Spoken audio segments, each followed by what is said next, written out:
Sirawing Niti.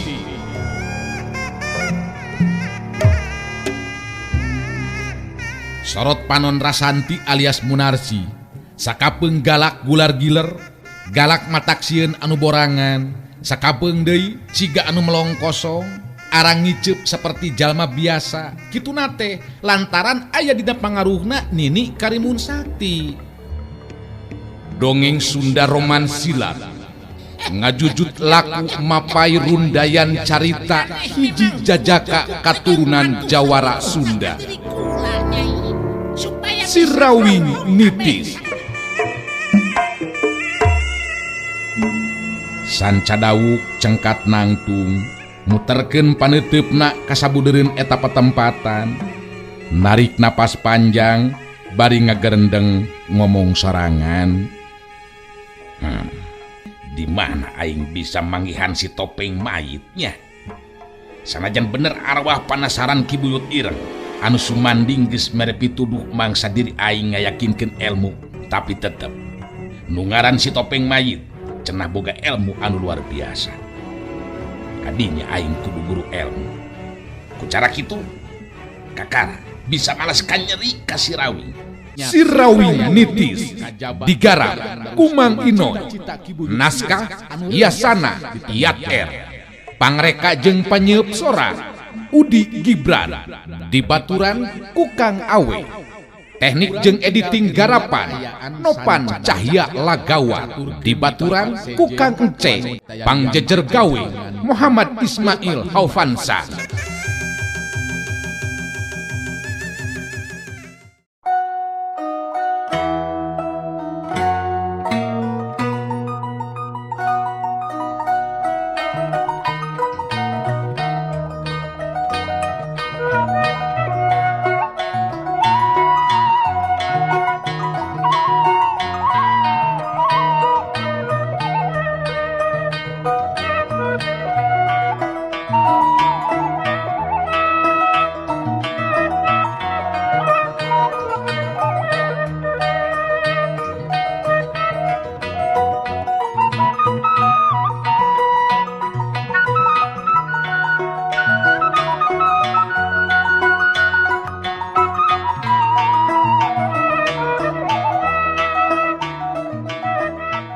Rasanti jeung Wiguna lantaran ngarasa geus cukup aya di dinya, sabab tujuanana oge ngajajabkeun laras anting harita terus pamitan. Rasanti anu harita nyarita ditujukeun ka Juragan Gandara. Rupina sanes kirang sono Juragan, da ayeuna mah nyimas laras anting tos dugi ka dieu kalayan salamet.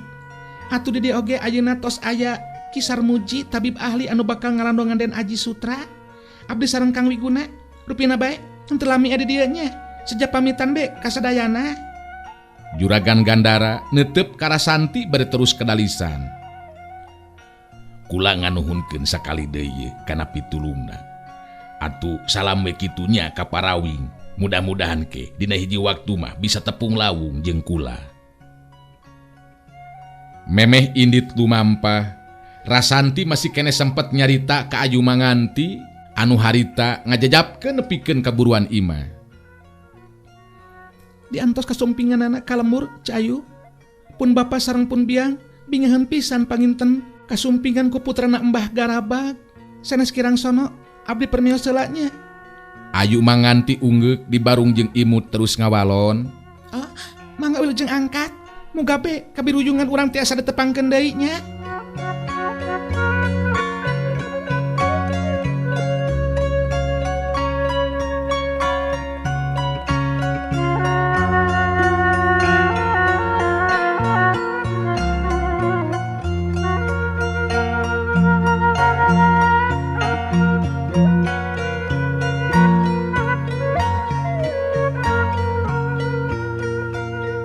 Ayu Manganti ningali arinitna Rasanti jeung Wiguna anu arinit ninggalkeun eta patempatan, bari jeung diupat dina jero hatena. Tetela, Wiguna jadi muridna Sirawing geuningan. Moal boa, nyeri hatiku aing meureunnan lantaran eleh cacaten anu saterusna guru ilmu ka Sirawing. Ngan sarua biguna oge jeung diri aing jadi teu bisa ngobrol anu panjang lebar malah jadi karagok rek ngobrol teh ngeunah ka mananya terus ka mana ari Kang Angling bet ku diparengkeun teh aing datang deui ka dieu Kang Angling kalaka indit palang siang pinang ieu jeung bahaya. Ayu manganti jadi ras inget ka Jaka Sinangling anu nurutkeun katerangan ti Juragan Gandara mah indit rek nyusul laras anting anu dibawa ku Sancadawu. Waktu Ki Sarmuji ngarawat Aji Sutra pikeun diubaran. Ayu manganti aya waktu pikeun ngobrol jeung laras anting katut Mang Utun. Tina eta obrolan bisa kadenge ku Ayu manganti yen hubungan antara laras anting jeung Jaka Sinangling kawilang deukeut. Mang Utun anu milu nembrong kadenge harita keur cumarita. Tah, janten kitu Nyi Mas Ayu. Samemeh aya kajentenan tepung jeung Sancadawuk teh. Den Aji sareng Nyi Mas Laras. Paseur-seur heula saur marukankeun teh. Teu sirikna pasea. Bet palaur mang mah ngabandunganana oge Nyi Mas. Anu dina pokona mah masing-masing dina sikap sareng pamadegan sewang-sewangan anu henteu sapagodos. Pedah Nyi Mas Laras anting kagungan perhatian anu sanes ka Jaka Sinangling. Sanes kitu apanan Nyi Mas Laras? Mang Utun dina waktu harita ngareret ka laras anting anu direret ungeuk bari terus ngawalon. Memang laras Ca Ayu abdi sareng Kang Jaka tos ka etang caket. Aduh kakumaha abdi bet simpati ka pribadina Kang Jaka Sinangling teh. Nya sok sanaos teu acan lami abdi tetepang sareng anjeunna. Malihan pun bapa akhirna mah dugikeun ka sami deui mika nyaah ka Jaka Sinangling. Nu mawi dugikeun ka dipernahkeun di bumian sagala rupi. Mung anu hanjakal teh kunaon Kang Jaka bet angkat ngantunkeun ieu petempatan. Padahal abdi ayeuna tos wangsul deui ka dieu. Eta anu janten hanjakal teh ceuk. Abdi sareng Kang Jaka memang tos kabilang ceket pisan sareng sahate deui. Mang Utun nyerenge seuri bari terus mairan deui caritaan. Ari Nyi Mas, bat sasauran kunaon Jaka Sinangling make angkat segala rupi. Apaan melangeun ku salira Nyi Mas anu dicanak dibawa kabur ku Sancadawu. Eta tinakanana teh hiji tawis memang mika abot ka salira Nyi Mas. Kitu nate jalaran sami seleng salira Nyi Mas. Aya anu nganteng turu ngancik dina lebet manahna. Teu aya bentena be antawis semuhun Den Aji sareng muhun Ayu manganti. Apan Den Aji mah tos nyuhunkeun widi ka Juragan Gandara kanggo semuhun mika hukum salira Nyi Mas Ayu. Juragan Gandara oge apaan teu kabotan deui. Numawi Nyi Mas Laras oge nungtut hak anu sami rupi nama Nyi Mas. Ayu manganti lain bunga ngadenge caritaan Mang Utun anu saperti kitu teh. Sabab pikiran jeung hatena kalakah ngait ka Jaka Sinangling hanjelu deui bae hatena. Tetela Jaka Sinangling bener-bener lalaki anu teu bisa dipercaya cek pikirna. Sabab laras anting oge geus jadi korban pamikat asmarana deui bae.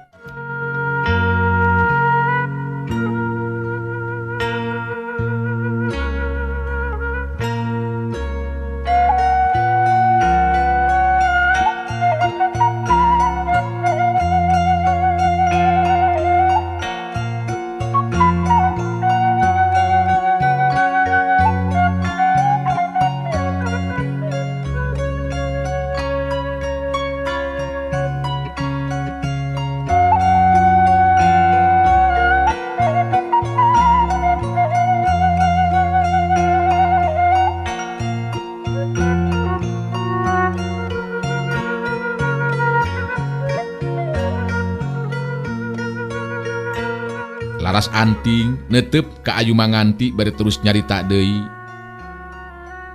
Manggape ayeuna emut ku Ca Ayu.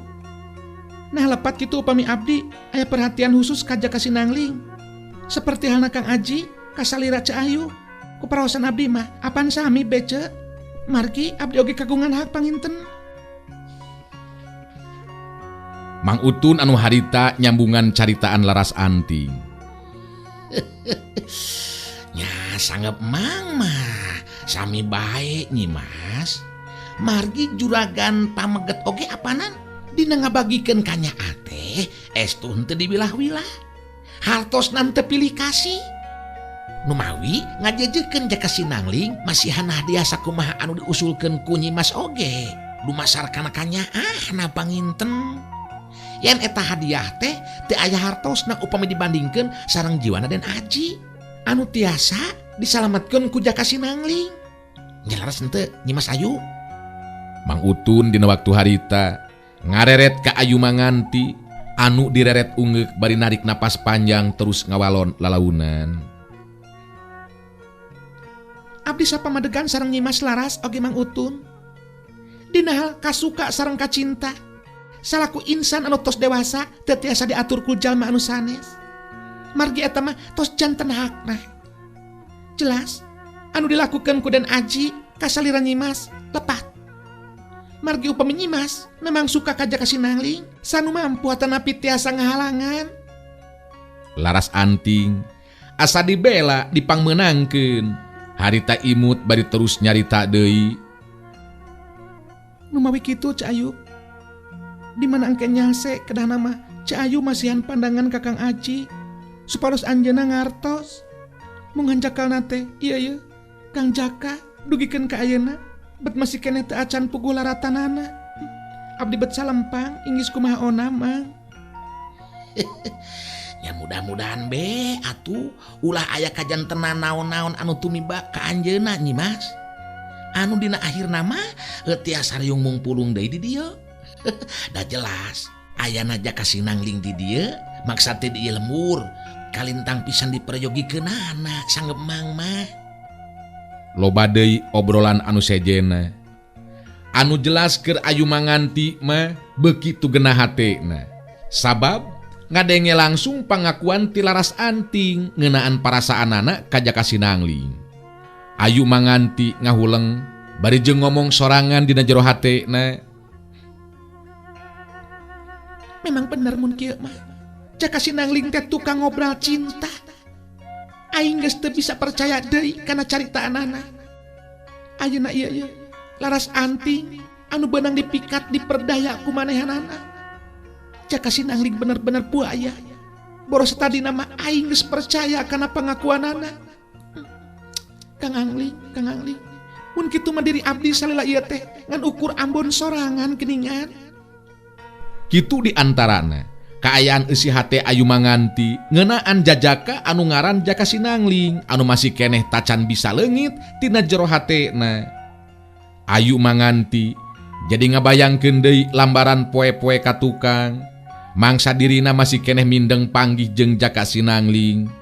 Sanajan tacan manjing dewasa sapinuhna tapi geteran jeung kembang kacinta geus ngeusian hate masing-masing. Tapi ayeuna dina kanyataanana ceuk pikirna Ayu Manganti tetela Jaka Sinangling memang teu bisa dipercaya salaku lalaki anu satia kana cintana. Lamunan Ayu Manganti peurai asa kagebah waktu ngadenge sora Laras Anting anu nyarita. Ulah seur emutan Cak Ayu. Mudah-mudahan be Kang Aji tiasa damang deui saperti sabihari. Tak engke di mana tos damang, abdi sejam merdih ka Cak Ayu. Supados masihan pandangan ka Kang Aji ngeunaan diri abdi sareng Kang Jaka. Sakumaha halna Kang Aji kasalira Cak Ayu. Bet abdi oge apanan moal bade ganggu. Margi eta mah hak insan anu tos dewasa. Kitu pan saur Cak Ayu oge.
Mang Utun milu deui ngomong ngarojong kana carita anana laras anting.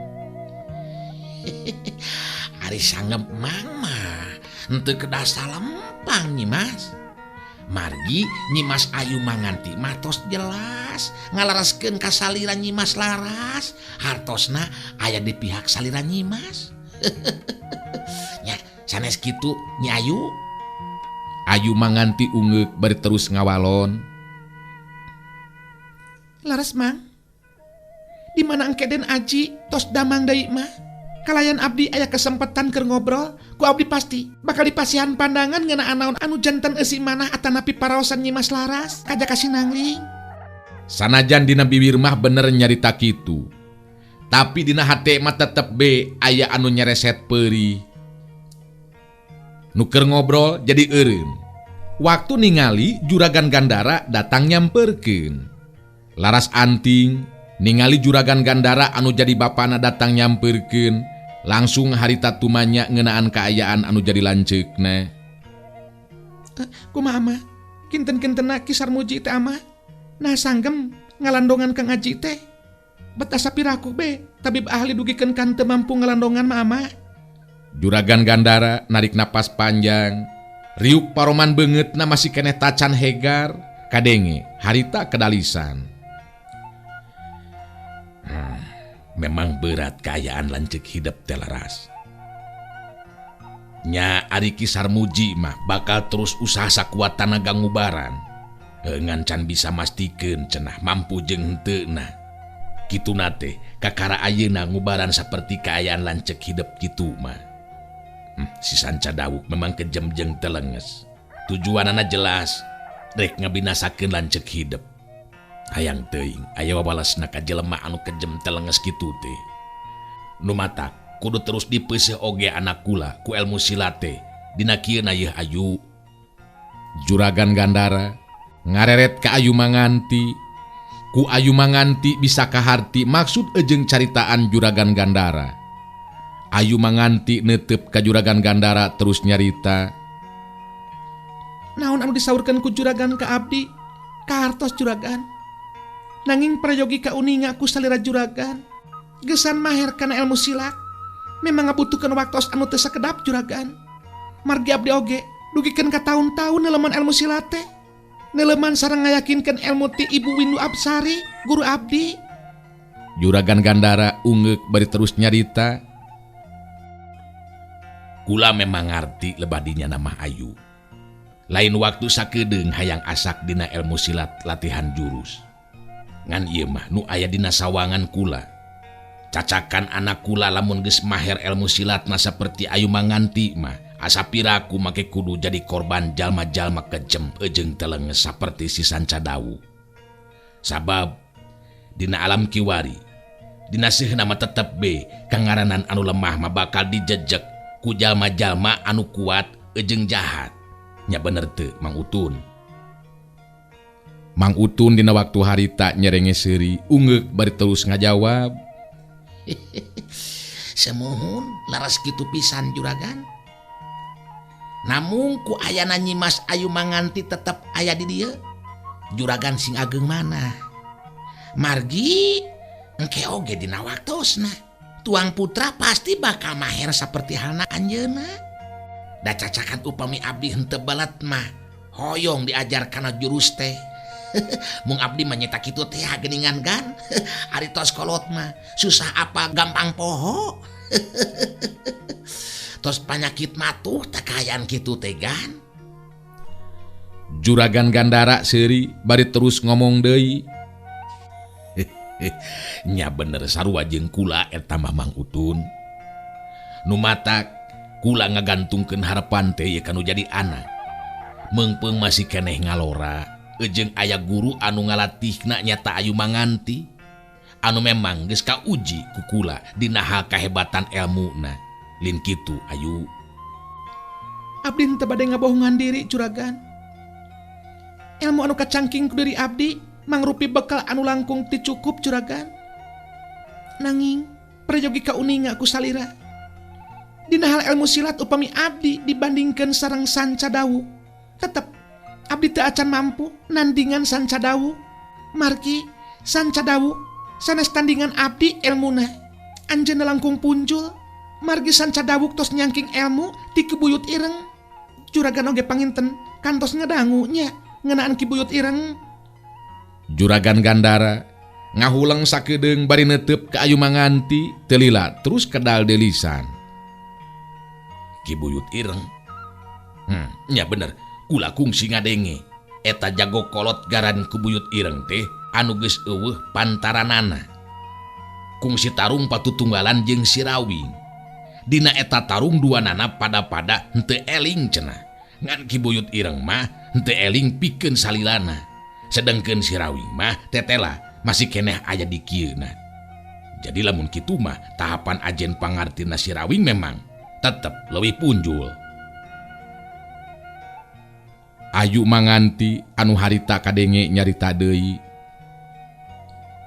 Naon anu disaurkeun ku salira juragan henteu lepat. Si Rawing dugikeun ka ayeuna masih keneh tetep janten bahan tinimbangan pikeun para jago juragan. Margi jelas setiap tindak laku kajahatan eta mangrupi musuhna si Rawing. Nanging aya anu prayogi ka uninga ku salira juragan ngeunaan kaayaan anu sanesna juragan. Juragan Gandara kerung. Panasaran ku caritaan Ayu Manganti, harita terus nyusul tepus ku pananyana. Nah kaayaan kumaha kitu Ayu? Cik, bejakeun jelaskeun ka diri kula, bet jadi hayang nyaho ieu teh yeuh. Numutkeun pangimeutan abdi juragan. Aya jago anu ayeuna tos nembongkeun deui diri di dunya kajawaraan. Samali tahapan ajen pangartina langkung punjul batan si Rawing.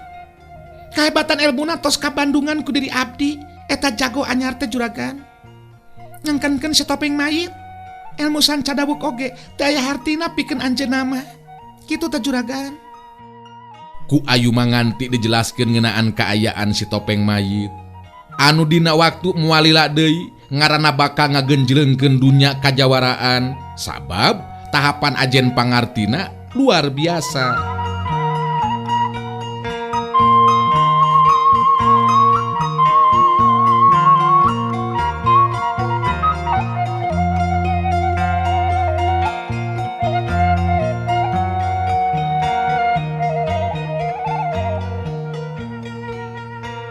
Juragan Gandara kadenge harita nyarita deui. Waduh, lamun kitu mah si Topeng Mayit bakal mangrupa ancaman atuhnya. Ancaman keur dunya kajawaraan jeung kahirupan anu sejena. Geus aya deui bae nya jago anu leuwih hebat tibatan si Rawing. Tah, dumasarkan eta kanyataan juragan. Abdi oge henteu tiasa ngan ukur cukup ku sakieu dina nyangking ilmu silat. Tetep kedalangku ngaronjatkeun deui ajen pangarti. Sebab jelas juragan, jalma-jalma seperti si Topeng Mayit oge Sancadawu mangrupa jago-jago ti golongan jalma anu jarahat, anu bakal nebarkeun mamalaka sasama juragan. Wah. Nyaan. Bahaya atuh lamun kitu mah Ayu. Nganduka teuing ye. Nah si Rawing geus nyahueun acannya ka si Topeng Mayit. Sedangkeun sakanyaho kula jago ti golongan bersih mah ngan ukur si Rawing apanan. Nya saketerang abdi oge kitu juragan.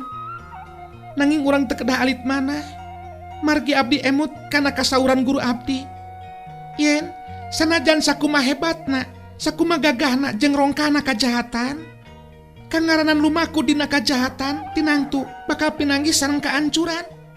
Ku ayeuna kitu, mudah-mudahan be dina waktosna mah aya anu mampu jago ti golongan bersih anu tiasa ngukuran ajen seperti si Topeng Mayit juragan. Kitu di antarana obrolan anu penting dina waktu harita.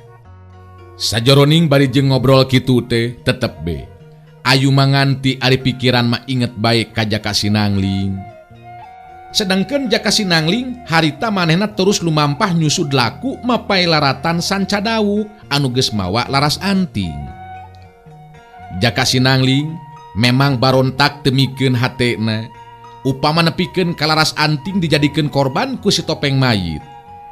Geus kitu be meureunnan diparengkeunana. Jaka Sinangling anu keur lumampah bet diparengkeun panggih jeung Sancadawuk katut Dewi Angrum. Dua nana memang keur nyandangan nyeri hate jeung kahanjeluan. Sabab teu mampu ngabinasakeun musuh satru kabuyutanana anu ngaran si Rawing.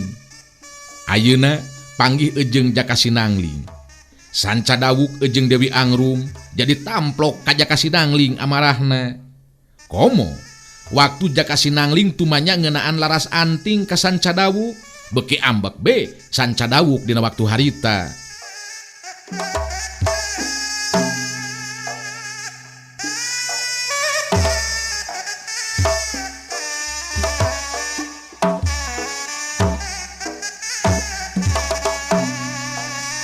Sanca dawuk, mana ayeuna laras anting? Naon perlu na laras anting make jeung dibawa ku anjeun segala rupa Sanca dawuk? Sanca dawuk seuri bari jebi. Kangaranan Jaka Sinangling keur dirina memang dianggap eueuh nanaonan.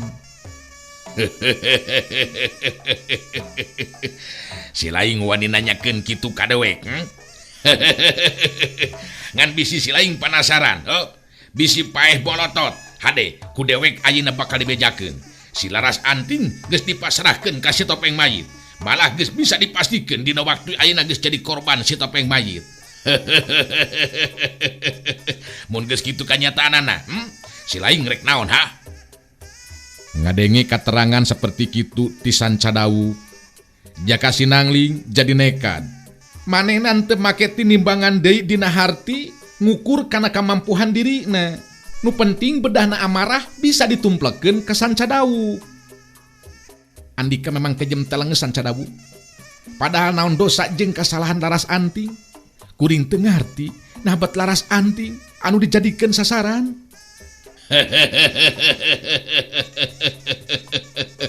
Gampang jawabna mah deuleu Jaka Sinangling. Sabab laras anting wanoja geulis rupa tur diincer oge dipikahayang ku si topeng mayit pamimpin jeung guru dewek. Kangaranan karep jeung kahayang si topeng mayit moal aya nu bisa ngahalangan deuleu. Kardi.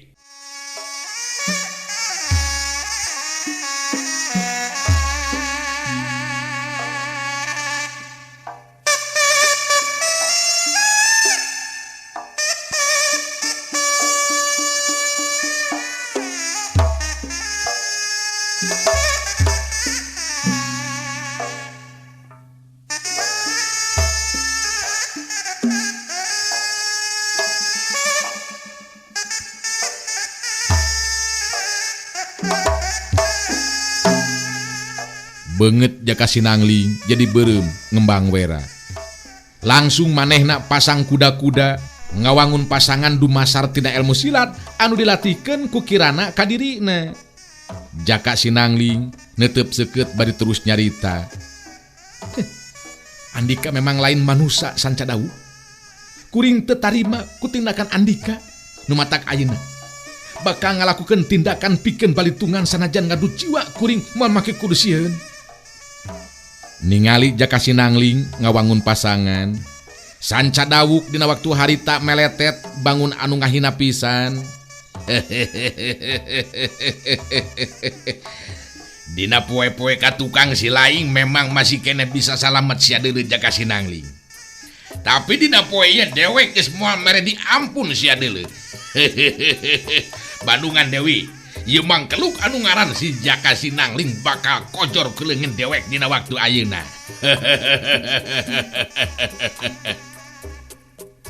Sanca dawuk jadi tomplok amarahna ka Jaka Sinangling. Jadi gilig dina hatena pikeun ngabinasakeun Jaka Sinangling dina waktu harita.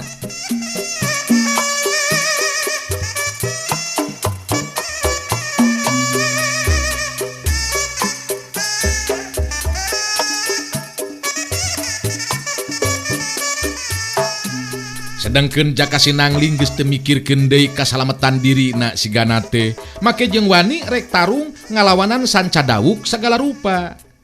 Dewi Angrum kadenge harita nyarita ditujukeun ka Sanca dawuk. Kang Sanca, ieu jelema anu ngaran si Jaka Sinangling memang teu beda ti cucungu. Anu matak saregsek aja ngaganggu urang Kang. Ku ayeuna kitu, eta jelema geus entong dibere diampun Kang. Abdi hayang nyaksian sakaratna ieu mangkeluk anu ngaran Jaka Sinangling, hayang perenan jiwana. Tenang Nyai Dewi, tenang Dewi. Kangaranan modaran mangkeluk anu seperti kieu bisa diganda bari jeung peureum ku akang mah. Ngan jelas kudu akang anu ngojoranana sabab gemes ieu. Ieu mangkeluk teh memang eueuh gunana hirup lila-lila oge.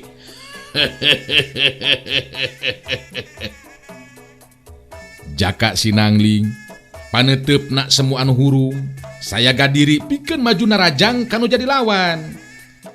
Ulah sombong jeung takabur Andika Sancadawuk kuring moal make kudu sieun ngalakukeun tindakan.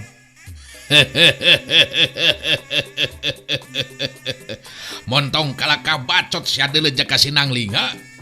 Lamun memang si laing boga kamampuan pikeun tarung, hayo maju sia tembongkeun ka wani jeung kabisa si laing dina waktu ayeuna. Maju sia kunyuk. Jaka Sinangling anu memang nekat jeung geus bedah amarahna harita ngagerok maju narajang kanu jadi lawan. Awas ya. Hap, ya.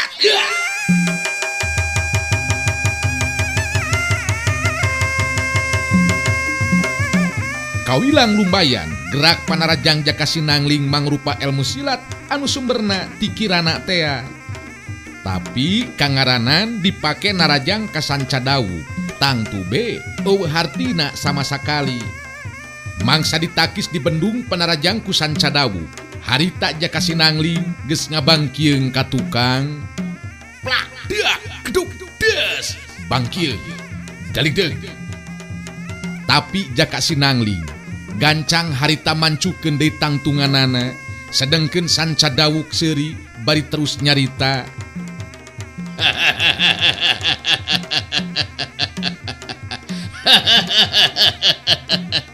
Ilmu silat anu kitu patut ha? Gede hate sia make jeung dipake narajang ka dewek ha. Moal dibere di ampun sia maneh ku aing dina waktu ayeuna Jaka Sinangling. Hayo maju deui sia si laing lamun masih keneh panasaran ha.